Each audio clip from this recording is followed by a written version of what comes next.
Bom dia, meu aluno do Cursinho Desafio, ou boa tarde, boa noite, sei lá quando você está vendo esse vídeo, seja quando você quiser. Para mim é boa noite nesse momento. Eu estou gravando esse vídeo na noite anterior da nossa aula, porque a vida tem dessas, né? Se vocês acham que seus professores fazem tudo com antecedência, vocês estão muito enganados, porque a gente é tudo ser humano. E é isso, moçada. Essa daqui é a continuação da aula de romantismo brasileiro. A gente vai falar sobre alguns grandes autores brasileiros do romantismo que finalmente existiram, né? Porque quando a gente pega as escolas anteriores, a gente teve poucos grandes autores brasileiros, mas no romantismo a gente tem bastante e a gente vai falar sobre alguns deles. Vamos começar com os poetas. E para me contradizer um pouquinho, eu vou falar de Gonçalves Magalhães. Aqui ao lado tem a imagem de Suspiros Poéticos e Saudades, que foi a primeira obra do romantismo brasileiro em 1836. Então Gonçalves Magalhães foi fundador do romantismo brasileiro. E você deve estar se pensando, poxa, mas o Lolo está se contradizendo na onde aí? É simples, caro mancebo. Eu falei que a gente ia falar de grandes escritores. E Gonçalves Magalhães é reconhecidamente um poeta medíocre. Ele escreveu um monte de coisas, escreveu teatro, escreveu poesia, só que ele foi considerado, inclusive, por José de Alencar como um poeta medíocre. Inclusive, teve uma crítica muito dura de José de Alencar a um livro em específico, que foi A Confederação dos Tamoios, de Gonçalves Magalhães. Lembrando que José de Alencar, além de escritor, tudo, também era crítico literário e jornalista. Gonçalves Magalhães, além de poeta, também escreveu teatro e também foi um dos introdutores do teatro nacional. E ele foi menos medíocre no teatro do que na poesia, mas nos dois ele não se destacou não. Agora vamos falar de poetas importantes e interessantes de verdade. Primeiro, um dos maiores poetas brasileiros, Gonçalves Dias. Ele é considerado o pai da poesia romântica brasileira, evidentemente, e como as gerações românticas são praticamente temporais, a gente percebe que, como ele é pai, ele é o introdutor da grande poesia romântica, então ele é da primeira fase. Relembrando um pouco da primeira fase, ela era muito ligada a uma concepção nacionalista e indianista que tentava trazer ao índio brasileiro os conceitos europeus de bom, belo e verdade. E Gonçalves Dias tem algo muito interessante sobre a história dele, que ele foi um filho de um comerciante português. Até aí não era demais, né? Vamos falar a verdade, a maior parte dos nossos autores eram filhos de comerciantes portugueses. Só que o pai dele foi declaradamente contra a independência. E Gonçalves Dias, como um poeta da primeira fase, era nacionalista, era indianista e defendia a pátria brasileira. Então, enquanto o pai dele lutou contra a independência brasileira, ele foi um dos responsáveis pela formação da identidade cultural brasileira. Olha só, isso que é ser rebelde com o pai, hein? Em 1847 ele começou a carreira de poeta, né, com Primeiros Cantos, inclusive uma obra que foi muito elogiada por Alexandre Herculano, que nessa época já era um escritor consagrado. Alexandre Herculano é um escritor português. Na aula de romantismo português a gente não falou dele porque ele não é tão importante assim, mas ele tinha certa fama e valeu como divulgação da obra dele o Alexandre Herculano ter gostado. Ele tem um poema muito especial que todo mundo conhece, que chama Canção do Exílio. Se você não conhece, você não sabe que você conhece, mas eu tenho certeza que você conhece. E no próximo slide tem a Canção do Exílio, você vai perceber. Mas antes, eu vou falar algumas das características gerais da obra dele. Ele gostava muito de falar de saudade e patriotismo, inclusive em Canção do Exílio. Ele gostava muito de indianismo, como um romântico da primeira geração da poesia, né? Ele falava muito das suas perdas pessoais, do distanciamento do ser amado, inclusive da própria pátria, daí a Canção do Exílio, né? Ele está em exílio, longe do amor dele, que é a própria pátria. O nativismo, que foi um artifício para valorizar a cultura brasileira. Então, valorizando as nossas paisagens, o nosso exotismo, né, as coisas exóticas que existiam no país, ele também valorizava o país. E essa é a ideia do nativismo. E além disso, como um poeta romântico, ele também era muito melancólico. Vamos ver a canção do exílio. Desculpa. E ele também usa ritmo marcial, que existe um ritmo constante na obra dele. Então, todo poema, se você ler ele, se você declamar o poema, ele vai ter o mesmo ritmo. Esse é a ideia de ritmo marcial. Bem, Canção do Exílio eu vou ler para vocês, mas todo mundo conhece com certeza. Minha terra tem palmeiras onde canta o sabiá, as aves que aqui gorjeiam não gorjeiam como lá. Nosso céu tem mais estrelas, nossas várzeas têm mais flores, nossos bosques têm mais vida, nossa vida mais amores. Em cismar sozinha à noite, mais prazer eu encontro lá. Minha terra tem palmeiras onde canta o sabiá. Minha terra tem primores que tais não encontro eu cá. Em cismar sozinha à noite, mais prazer encontro eu lá. Minha terra tem palmeiras onde canta o sabiá. Não permita, Deus, que eu morra sem que eu volte para lá, sem que eu desfrute os primores que eu não encontro por cá. Sem que ainda aviste as palmeiras onde canta o sabiá. Bem, aqui, nessa parte esverdeada, foi uma região que eu destaquei para falar sobre duas coisas, saudade e patriotismo aqui, que também está em verde. Porque ele está valorizando que as aves que aqui gorjeiam, não gorjeiam como lá, ele está no exílio, então ele está fora do país. Exílio é quando você é obrigado a sair do seu país, geralmente por uma questão política. Então você é expulso politicamente do seu país e você lembra do seu país pensando, putz, as aves que cantam no meu país cantam melhor do que as aves que aqui cantam. Sabe, ele está em outro país falando, nossa, o céu do Brasil é mais bonito do que o céu que eu estou vendo agora, sabe? Esse tipo de coisa. As várzeas têm mais flores, os bosques têm mais vida, a vida mais amores. Então, ele faz todo um elogio ao Brasil. Aqui em verde é um trecho que eu coloquei, destaquei, para falar da melancolia na obra. Então, em cismar sozinho à noite, mais prazer encontrou lá. Ele tá exatamente na palavra cismar esse ponto, porque quando você fala em cismar sozinho à noite, primeiro que ele já coloca, ele podia falar que ele estava cismando de manhã, mas ele decidiu colocar à noite, porque a noite já tem um quê mais melancólico, mais escuro, e cismar significa ficar pensando e remoendo algum fato, que é o próprio exílio e a saudade que ele tem da terra. Além disso, o exílio é uma representação do distanciamento que ele tem do ser amado, que é a própria pátria. E o nativismo, como assim? Por que aqui tem o nativismo? Porque quando ele valoriza a pátria através do canto dos pássaros, das flores que existem nas várzeas, da vida que existe nos bosques, ele está usando do argumento de que a nossa natureza é superior à natureza dos outros. Então é um que nativista, é um artifício de argumentação. A poesia de Gonçalves Dias, ela tinha duas vertentes. A primeira é a poesia lírico-amorosa. Essa poesia lírica-amorosa era dedicada à pátria, à Ana Amélia, que foi amante dele, né, a amada dele, e ao amor em si. Nesse tipo de poesia ele fala muito sobre saudade, sofrimento, desespero e perdas, enfim. E o principal exemplo, de longe, é a Canção do Exílio. Agora, existe outra vertente, que é a poesia indianista de Gonçalves, que ela é feita principalmente para cantar os grandes feitos dos heróis indígenas e a consagração do herói para melhorar o argumento do bom selvagem.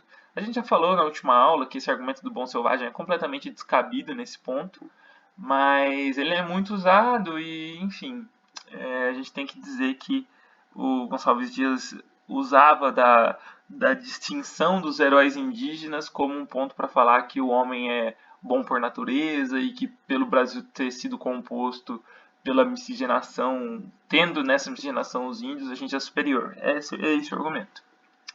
Ele exalta, aqui para falar dos heróis indígenas, ele exalta a fibra. Como assim a fibra? Estou falando da coragem, estou falando da ética, tô falando de valores, da força, sabe, da imposição física, que são modelos de masculinidade simplesmente europeus, que é do cavaleiro medieval. Não que o cavaleiro medieval fosse forte, fosse ético, fosse qualquer coisa, mas era assim que ele era cantado nos poemas europeus. E foi assim que o índio foi cantado nos poemas brasileiros. O principal exemplo da poesia indianista de Gonçalves foi Deprecação, aqui. E eu trouxe no próximo slide. Vou ler rapidinho para vocês. Tupã, ó Deus grande, cobriste o teu rosto com um denso velamen de penas gentis, e jazem teus filhos clamando vingança dos bens que lhes deste da perda infeliz. Tupã, ó Deus grande, teu rosto descobre, bastante sofremos com tua vingança. Já lágrimas tristes choraram teus filhos que choram tão grande mudança. Anhangá impiedoso nos trouxe de longe, os homens que o raio manejam cruentos, que vivem sem pátria, que vagam sem tino, traz do ouro correndo vorazes sedentos. E a terra em que pisam, e os campos e os rios que assaltam são nossos. Tu és nosso Deus, por que lhes concedes tão alta, se os raios de morte que vibram são teus? Tupã, ó Deus grande, cobriste o teu rosto com denso velame de pena gentis, e jazem teus filhos clamando vingança dos bens que lhes deste da perda infeliz. Enfim, aqui ele está falando, tá cantando ao grande Deus o grande Deus Guarani, Tupã, que aliás dos tupis, né? E para falar das perdas dos indígenas nas guerras com os brancos e dizer por que isso acontece, se já que Tupã é pai dos índios, né, dos indígenas, assim, ele é padroeiro, dizemos assim. Mas enfim, é só para dizer que ele canta os índios também. Agora vamos falar sobre outro poeta muito importante. Se Gonçalves Dias foi o nosso principal poeta da primeira geração, Álvares de Azevedo foi o principal poeta da segunda geração. Tá aqui a imagem dele, vocês vão falar, puta cara de moleque que tem esse Álvares de Azevedo. Exatamente, ele tem cara de moleque porque ele é moleque. Tá bem? A gente vai falar disso. Ele foi expoente da poesia romântica na segunda geração. Ele era declaradamente byronista. Byron foi um poeta inglês que era ultra romântico, né? Ele tinha um sofrimento visceral, ele falava de coisas consideradas satânicas no sentido de não serem de Deus, mas não que ele canta o diabo, sabe? Mas que ele fala sabe, ele valoriza a morte. O Byron, ele gostava muito de falar de superstições e coisas pagãs também. O Álvares de Azevedo foi estudante de Direito do Largo São Francisco, que hoje é a Faculdade de Direito da USP. E Álvares de Azevedo não se formou, porque ele morreu antes, enfim. Tá aqui um spoiler. As características da obra de Álvares de Azevedo são, principalmente, o spleen, mais uma vez, é uma melancolia súbita. Se você não lembra do que é spleen, se você nunca ouviu spleen na vida, volta na aula de romantismo geral e romantismo português, por favor, e veja porque tá tudo explicadinho lá, tá bem? Ele canta muito sobre o tédio de viver, o medo da morte, mas também a intimidade com a morte. Às vezes ele vê a morte como algo que vai acabar com tudo que ele formou e que não pode acontecer, e às vezes a morte vai ser a própria solução dos problemas dele. Ele canta uma nostalgia e também o erotismo sutil e realizado. Nostalgia, aqui explicando, é uma saudade do que aconteceu no passado. É um sentimento bom que você sente quando você lembra do que você já fez e do que aconteceu no passado. Tá bem? Ele também teve uma obra humorística muito interessante, na verdade. Álvares de Azevedo vale a pena ler. Se assim, se estiver na quarentena, putz, não tenho nada pra fazer, dá uma lida na obra dele. Sério, é divertido. Ele morreu aos 20 anos em um acidente a cavalo que quebrou o fêmur dele e ele acabou por falecer. Então ele teve uma obra bem vasta, ele é considerado, muito bem considerado como um grande poeta brasileiro, mas ele morreu com 20 anos, então vejam como ele era genial. Aqui tem um dos poemas dele, Ideias Íntimas. Junto a meu leito, com as mãos unidas, os olhos fitos no céu, cabelos soltos, pálida sombra de mulher formosa entre nuvens azuis plantei orando. É um retrato, talvez. Naquele seio, porventura, sonhei douradas noites. Talvez sonhando, desatei sorrindo. Alguma vez nos ombros perfumados, esses cabelos negros em delíquio. Nos lábios dela suspirei tremendo. Foi-se a minha visão, e resta agora aquela vaga sombra na parede. Fantasma de carvão e pó cerúleo, tão vaga e extinta e fumacenta, como de um sonho recordar incerto. Assim, primeiro, Álvares de Azevedo não é tão fácil de entender quanto outros autores também. Mas aqui ele está falando do momento que ele está de cama, né, junto ao meu leito, com as mãos unidas, os olhos fitos no céu, cabelos soltos, pálida sombra de mulher formosa, entre nuvens azuis plantei orando. Então ele está acamado e tem uma mulher formosa que, entre nuvens azuis, é porque ele está deitado, olhando para cima, a pessoa em cima dele chorando e orando. Então do lado dela tem nuvens e o céu azul, né? É um retrato, talvez, naquele seio, porventura sonhei douradas noites, talvez sonhando desatei sorrindo. Então, é a mulher amada dele, né? Ele tá falando das noites douradas que sonhou com ela e tal. Enfim, é só para ter uma ideia de qual é o ambiente da obra dele. Vamos ver outro, porque esse daqui eu acho que ele é mais cobrável, inclusive na lista de exercícios que vai estar junto com essa aula, ela é cobrada. Esse texto vai estar na lista de exercícios porque eles gostam desse texto, os vestibulares no geral. Quando em meu peito rebenta-se a fibra que o espírito enlaça a dor vivente, não derrame por mim nenhuma lágrima impalpável demente. Ele está falando que quando meu peito rebenta-se a fibra, quando ele morre, provavelmente de infarto, né? E o espírito enlaça a dor vivente, não derrame por mim nenhuma lágrima impalpável demente. Não chorem pela minha morte. É isso que ele está falando nessa estrofe. E nem desfolhem a matéria impura, a flor do vale que adormece ao vento. Não quero que uma nota de alegria se cale por meu triste passamento. Ele não quer que a pessoa fique triste pela morte dele. Eu deixo a vida como deixo o tédio. Do deserto, o poento caminheiro, como as horas de um longo pesadelo que se desfaz ao dobre de um cineiro. Se uma lágrima nas pálpebras me inunda, se um suspiro nos seios treme ainda, é pela virgem que sonhei e que os lábios me encontrou, que nunca os lábios me encontrou a face linda. Aqui ele tá falando do sonho que ele tem com a mulher que ele ama, né?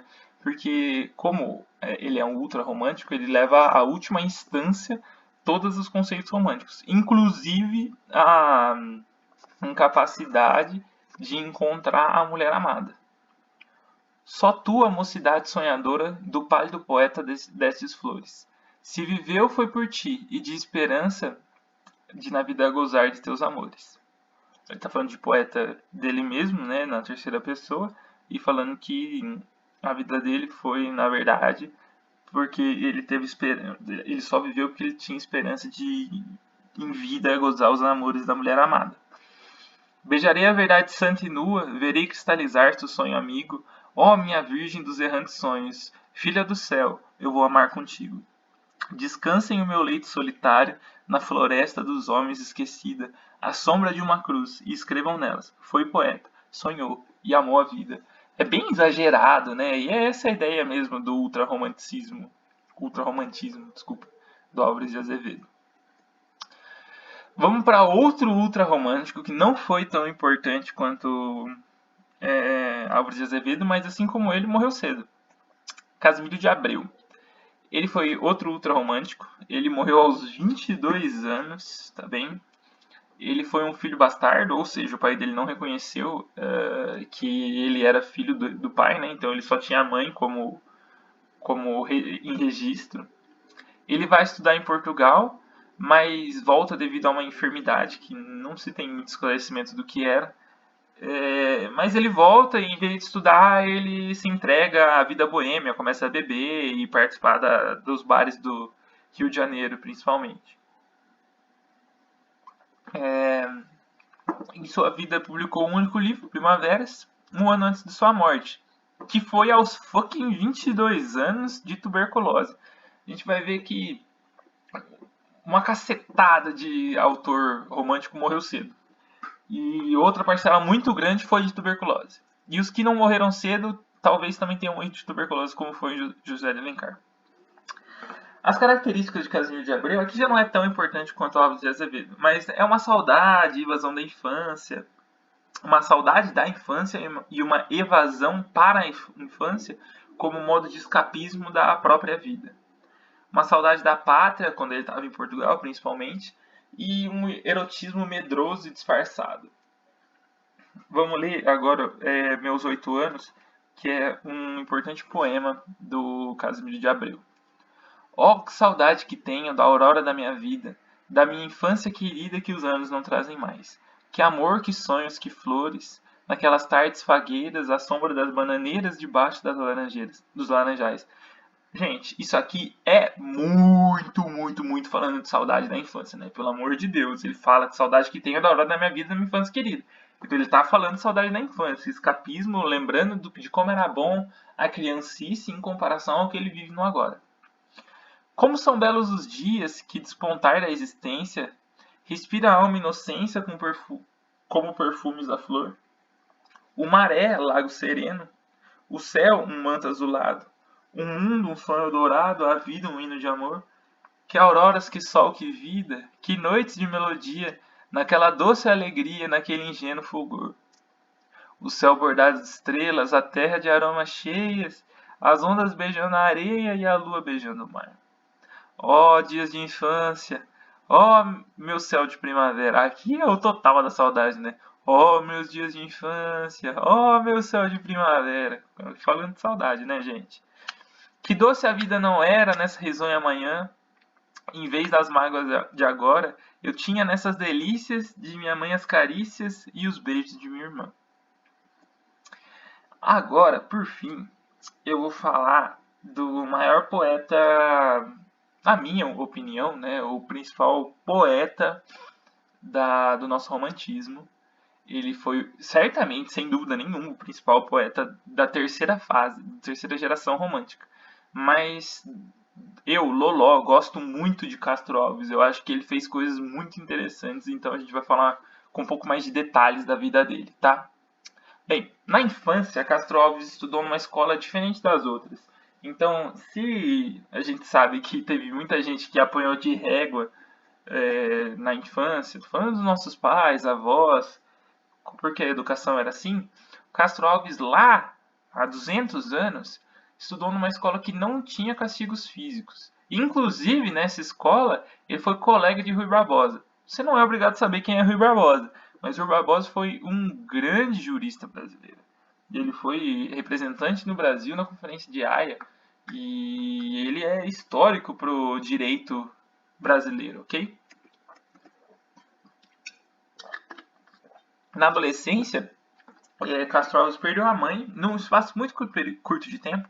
Ele perdeu a mãe, o seu irmão suicidou-se em decorrência da perda da mãe e ele foi reprovado no vestibular, porque naquela época já existia vestibular e as pessoas eram reprovadas. E ele fugiu para São Paulo com uma amante, simplesmente largou tudo. Ele é baiano, né? E foi para São Paulo com a amante, trocou os estudos pela vida boêmia, pelo álcool e tudo.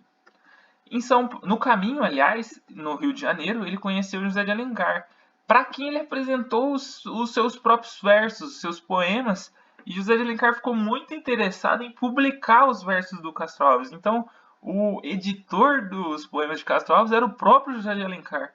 Muito interessante, né? Enfim. Em São Paulo, ele conhece a vida boêmia acadêmica do Largo São Francisco, a Faculdade de Direito, que hoje é da USP, e ele foi abandonado pela amante. Ali, tomado pela boemia e sozinho, ele sofre um grave acidente numa caçada. Ele dá um tiro no próprio pé e por conta disso ele tem a perna amputada. E daí, mutilado, né, sem uma perna e sozinho, ele decide voltar às terras da família na Bahia. Só que no caminho ele adquire tuberculose. Daí, quando ele chega na casa da família, ele morre.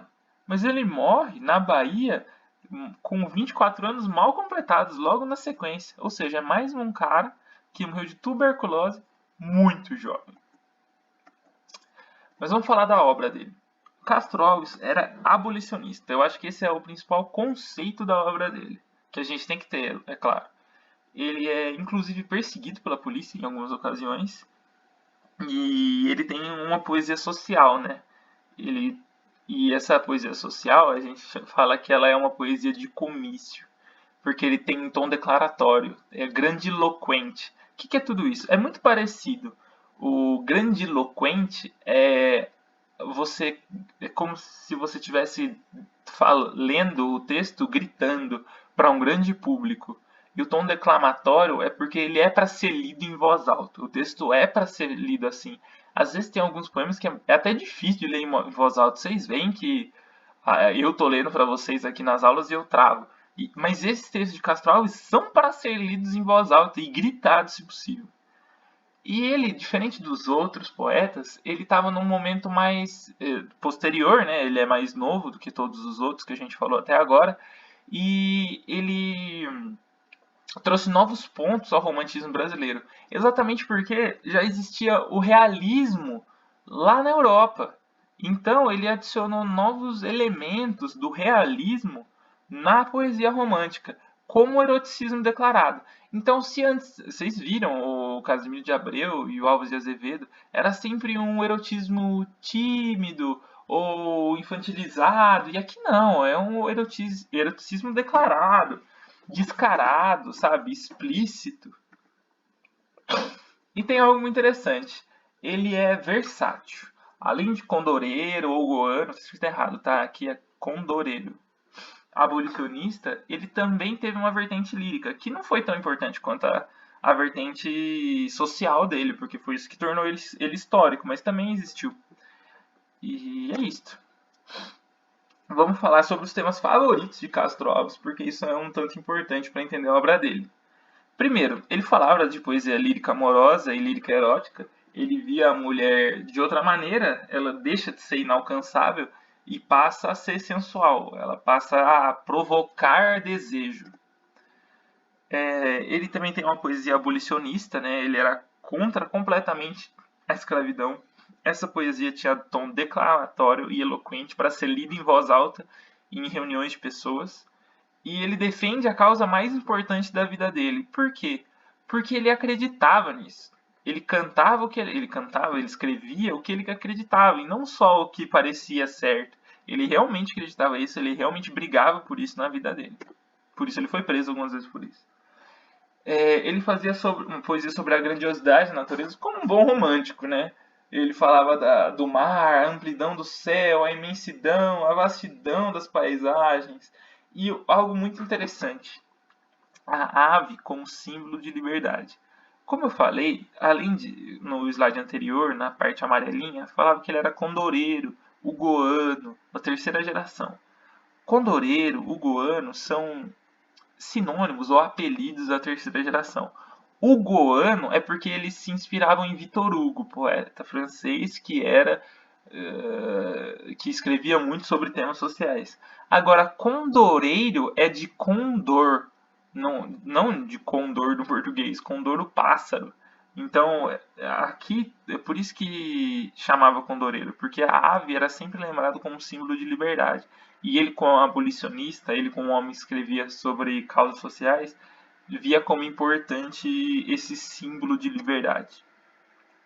A poesia de cunho libertário, não só abolicionista, né? Ele louva o homem livre de julgos, ele louva a república, ele é contra a monarquia, ele quer que o povo tome o poder, tá bem? E por fim, ele canta temas históricos e personagens importantes da história geral brasileira e mundial, na verdade, também. Ele escreve, ele conta sobre isso, mas também não é um ponto tão importante na obra dele, tá bem? Por que a gente fala que Castro Alves tem uma poesia de comício? Bem, Castro Alves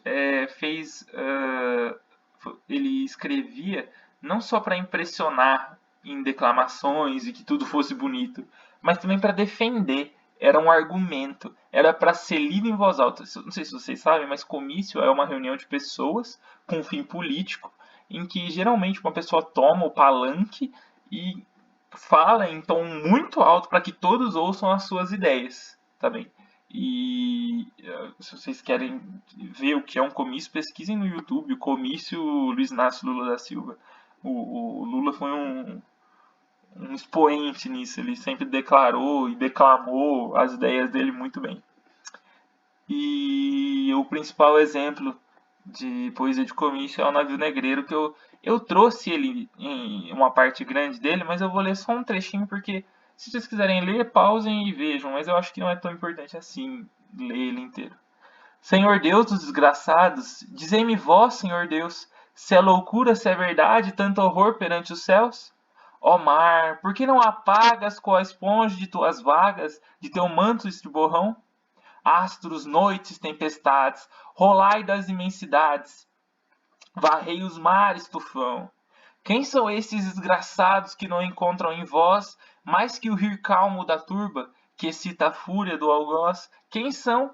Se a estrela se cala, se a vaga pressa resvala, como um cúmplice fugaz perante a noite confusa, dize-o tu, severa musa, musa libérrima, audaz. Tá bem?